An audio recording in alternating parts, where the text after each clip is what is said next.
Bonjour et bienvenue dans cette nouvelle vidéo qui sera le bilan lecture 2024. Ça y est, décembre est là, janvier est presque là. À l'heure où je tourne cette vidéo, nous sommes le 10 décembre, donc il reste 21 jours avant la fin de l'année.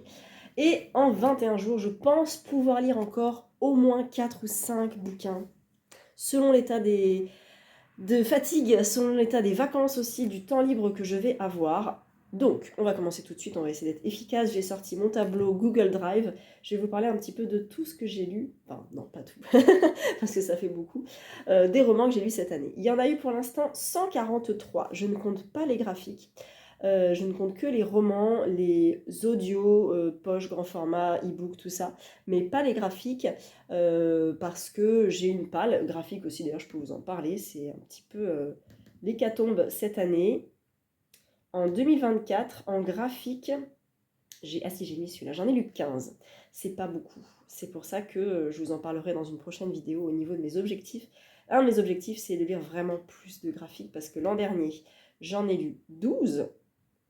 Donc un peu mieux que l'an dernier quand même. L'année d'avant, en 2022, j'en ai lu 25. Et en 2021, j'en avais lu 31. Donc j'aimerais vraiment dépasser ces chiffres-là en 2025 au niveau des graphiques. Mais en tout cas, niveau roman, on est à 143 pour l'instant, 144 parce que je suis là-dedans, 145 parce que je l'aurai terminé après, 146 parce qu'après j'entame celui-ci, et probablement 147, 148, ouais, je pense arriver à 150 romans lus cette année. Je suis très contente. C'est pas une compétition, c'est même pas une compétition pour moi-même, c'est juste de me dire ah, ça serait pas mal si j'atteignais ça. Et si je l'atteins pas, c'est pas grave, il n'y a pas de problème. L'an dernier, j'avais lu 144 romans. En 2022, j'en avais lu 139. Non, je les ai pas tous mis, j'ai pas fini par le sang des Belasco, c'est pas possible. Un peu plus peut-être. Bon. 2021, 136.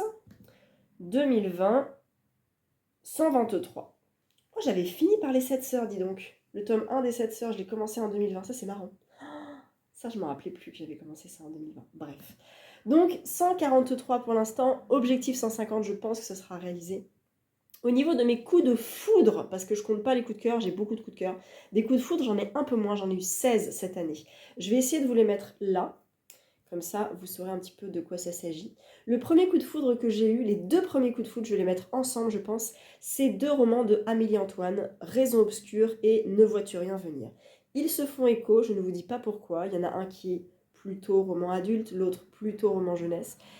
Ils ont été écrits à beaucoup d'années de différence et pourtant il y a vraiment un lien. Ça a été deux coups de foudre monumentaux pour moi, surtout Raison obscure. Et ces deux romans à lire absolument. Ensuite, j'ai eu un super coup de foudre pour Calderwood de Marilyn Pion. J'attends le tome 2 avec grande impatience. J'avais adoré Florence Provenchère, je l'avais trouvée hyper forte comme héroïne, hyper badass, qui ne se laisse pas faire dans un Québec en 1900. Et franchement, j'avais vraiment adoré. J'ai également adoré La double vie de Dina Miller de Zoé Brisby. Vraiment, comme Les mauvaises épouses, en fait, ça a vraiment résonné en moi ce bouquin-là. J'ai adoré cette histoire et j'ai hâte d'en lire d'autres de l'autrice. J'ai aussi eu un coup de foudre pour De si bons amis de Joyce Maynard, après réflexion, parce qu'en fait, elle a vraiment réussi complètement à m'embarquer, à m'imprégner de cette histoire, comme elle sait le faire, avec Où vivaient les gens heureux. Je vous ai saoulé avec celui-ci l'an dernier, mais là, De si bons amis, je vous ai saoulé aussi avec lui cette année, et à juste titre, puisque c'est un coup de foudre. J'ai également eu un coup de foudre pour Mary Sidney, alias Shakespeare, de Aurore Evin, qui m'a fait me dire, mais oui, l'œuvre de Shakespeare n'a pas été écrite par un homme, mais par une femme. Donc lisez Aurore Evin, parce que vraiment, je suis sûre que vous serez convaincus comme moi. J'ai aussi adoré Le réseau Jane, évidemment, de Heather Marshall, qui a été un énorme coup de foudre. Ces femmes qui se sont battues pour le droit à l'avortement, pour toutes ces choses-là, c'était incroyable, cette histoire de femmes romancée, bien sûr, mais très, très, très, très forte. Beaucoup, beaucoup d'empathie et d'attachement à ces femmes, c'était incroyable. J'ai adoré également La jurée de Claire Géano. Je m'attendais à un coup de cœur, mais pas un coup de foudre, parce que la fin m'a complètement cueillie, et la double histoire qu'on vit dans ce récit-là est assez dingue, en fait. C'est très bien fait, c'est bien écrit. On a peur avec elle, on découvre son passé avec elle, on découvre les liens qu'il peut y avoir entre l'histoire pour laquelle elle est jurée et son histoire à elle. C'est incroyable. J'ai adoré Thérèse Raquin de Zola. Oh my god, cette histoire est classique, mais parce que elle est peut-être universelle, mais Zola la transcrit tellement bien, c'est absolument génial. Donc j'ai vraiment adoré, je m'attendais pas à un coup de foudre pour celui-ci, mais j'en ai eu un. Âme brisée, évidemment, de Akira Mizobayashi, qui m'a serré le cœur à la fin. J'ai eu presque les larmes aux yeux, tellement il y avait un passage sur un concert qui était magnifique. C'est un homme qui l'a écrit, je vous en reparlerai juste après, mais vraiment super coup de foudre pour ce roman-là. Tombée du ciel de Alice Délevet, je me suis trompée. Pas Délevet, Dévelay. Chez l'Iconoclaste, gros coup de cœur de la rentrée littéraire sur le récit d'Alice, enfin d'une jeune fille qui est Alice, qui a vécu l'anorexie, qui a vécu l'enfermement, qui a vécu le gavage, qui a vécu des choses absolument atroces dans un hôpital, et la poésie est brutale et magistrale. Vraiment, j'ai adoré. Qu'est-ce que c'est ça? La parfaite Tokyoïte de Jun Fujiwara, bien sûr, qui m'a fait retourner au Japon, à Tokyo, dans des stations de métro, dans des quartiers, je ne voulais plus en sortir. Ça m'a imprégnée totalement et j'ai été totalement cueillie par ce tout petit roman, tout petit bouquin récit, autobiographique parce qu'elle raconte un peu sa vie, les franco-japonaises et la collection Common des arènes. Pour celui-ci, ça a été un immense coup de foudre, j'ai adoré. Je suis pas très pas très difficile à convaincre quand il s'agit du Japon, mais là vraiment j'étais à Tokyo, quoi. J'étais à fond et c'était super bien. J'ai eu ensuite un coup de foudre aussi pour encore l'Iconoclaste, le nouveau Baptiste Beaulieu, Tous les silences ne font pas le même bruit, je vous en avais suffisamment parlé, je vais pas revenir là-dessus, mais c'est un roman indispensable que tout le monde devrait lire, peu importe son identité, peu importe ses idées, pour casser justement tous les codes sur l'homosexualité et l'hétérosexualité aussi, et toutes les différences, les minorités, pour qu'on arrête de se prendre la tête, de poser des questions inutiles aux gens. Voilà, lisez Baptiste Beaulieu. La saison des adieux, le tome 4, évidemment, comme d'habitude, c'est un coup de foudre avec Michael. Je crois que les 4 tomes sont 4 coups de foudre pour cette saga-là. Je n'ai plus du tout besoin de vous en parler, je pense que vous avez assez entendu parler de cette saga. Lisez Mémoire de la forêt.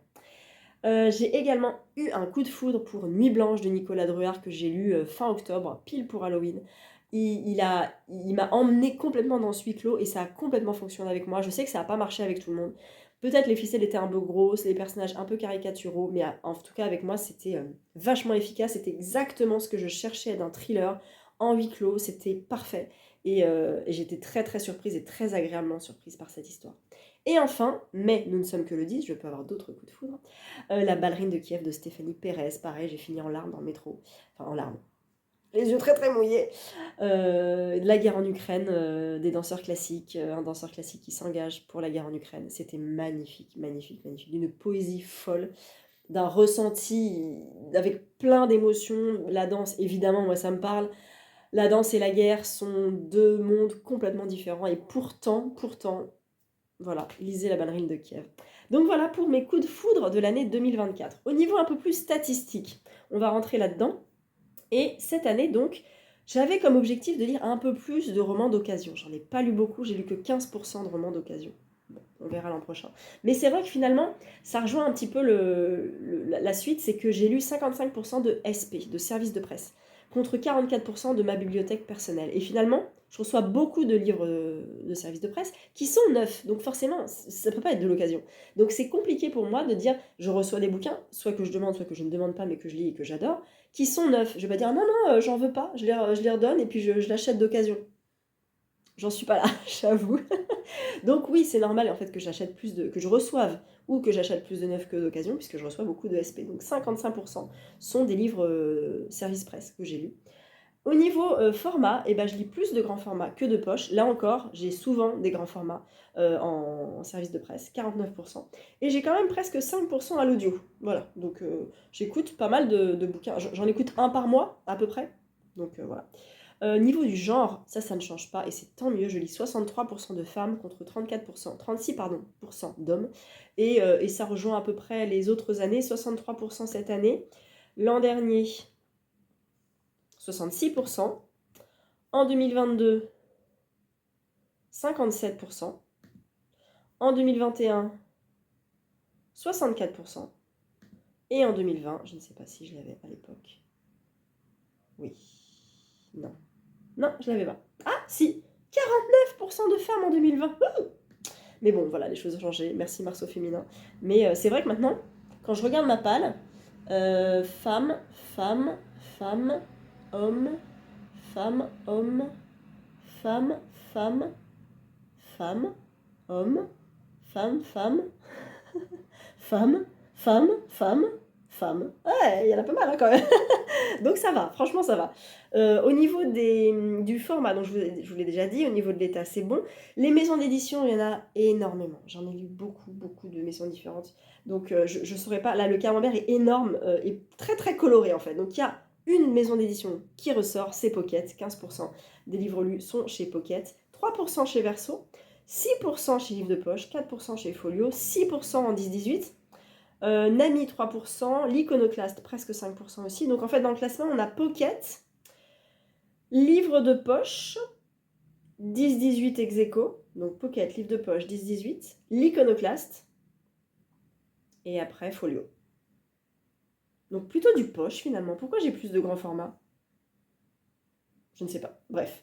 Donc voilà, au niveau des statistiques, je suis très très contente de cette année parce que j'ai fait d'excellentes lectures. J'ai eu des périodes un peu vides, un peu creux de la vague où c'était pas dingue. Avant d'avoir un coup de cœur, bah, il s'est écoulé plusieurs semaines des fois. Et puis des fois j'en ai eu deux coups de foudre d'un coup aussi. Donc c'était des lectures toujours très très variées. J'ai pas fait le classement de est-ce que je lis plus de polar, est-ce que je lis plus de classiques, de contemporains. J'ai pas fait ça parce que je ne m'y intéresse pas trop. Alors, je peux regarder les stats d'Instagram, de Livre Addict, si vous voulez. Ça peut peut-être vous aider. En roman, ah ouais, j'en ai 125 romans. Bande dessinée, c'est ça. Pas beaucoup. 10, manga 5. Niveau genre, voilà. Contemporaine, 41. Policier thriller, donc si je regroupe, 46. Donc finalement, plus de policier thriller. Alors après, il y a Histoire vraie. 16, historique aussi, 14, et puis après ça descend, 5, 4, 4, classique, science-fiction, art, lettres, drame, horreur, voyage, aventure, etc., etc. Bon, au niveau des livres abandonnés, ça c'est pratique parce que je l'ai dans mes stats livres addicts. J'en ai abandonné un en février, c'est La lignée de Aurélie Valogne. J'en ai abandonné 2 en mai, c'est Le monde véritable de Jean Fergus et la biographie de Freud par Stefan Zweig, et je crois que je les ai lus à la suite, parce que ouais, je les ai abandonnés le même jour. C'était vraiment pas la bonne période, je pense. En juin, j'en ai abandonné un, c'est Prenez-moi pour une conne de Guillaume Clicquot, j'avais vraiment pas accroché. En juillet, j'ai abandonné Roche de sang à l'audio de Olivier Ball, malheureusement. Et en septembre, j'ai abandonné Une vie impossible de Matt Haig. J'ai toujours le marque-page, je ne perds pas espoir, peut-être que je le reprendrai, mais bon. Ça fait 6 livres abandonnés sur une année, ça va. Sur une moyenne de 150 romans, ça va, hein, c'est bon. Voilà, au niveau des lectorats, non, je ne vais pas vous parler de ça, c'est pas très intéressant. En tout cas, voilà pour mon petit bilan de l'année 2024, 150 romans à peu près. C'est jamais une compétition, la lecture, on le sait, on a beau le répéter. Moi, j'aime bien. Enfin, je sais que je ne pourrais pas lire moins, en fait, parce que je serais triste, parce que j'ai besoin de lire tous les jours, en fait. Et si je lis pas une journée, c'est vraiment, il faut que je me rattrape le lendemain.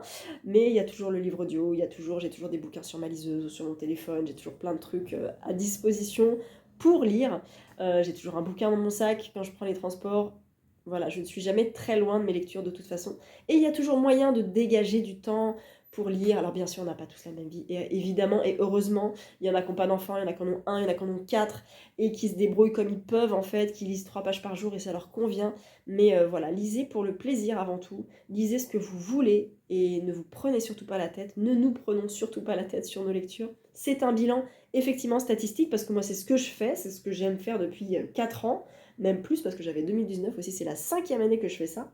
Et je m'en lasse pas parce que j'aime bien avoir un visuel sur mon année. Qu'est-ce que j'ai lu cette année ? Parce que j'ai une mémoire assez sélective, même si je fais des résumés spoilants, je ne peux pas me rappeler de tous les romans que j'ai lus. Et quand je vois des fois, ah oui c'est vrai, j'ai lu celui-là, ah oui c'est vrai que j'ai lu celui-là, il m'était sorti de l'esprit, bah au moins j'ai toute la liste de tous les livres que j'ai lus en 2024 et ça me fait vraiment très très plaisir. Parce que je me dis que dans 10 ans, tiens, quand est-ce que j'ai lu ce bouquin ? Ah oui, c'est vrai, je l'ai lu en octobre 2022. Ah bah c'est super, il faisait telle page, je lui ai mis telle note. Ah bah c'est trop bien. Et ça j'aime bien. Voilà, c'est sans pression et c'est que du plaisir. Donc voilà, lisez, soyez contents, soyez heureux, faites de belles lectures et je vous souhaite une très belle fin d'année 2024 et peut-être même une bonne année 2025. À très bientôt.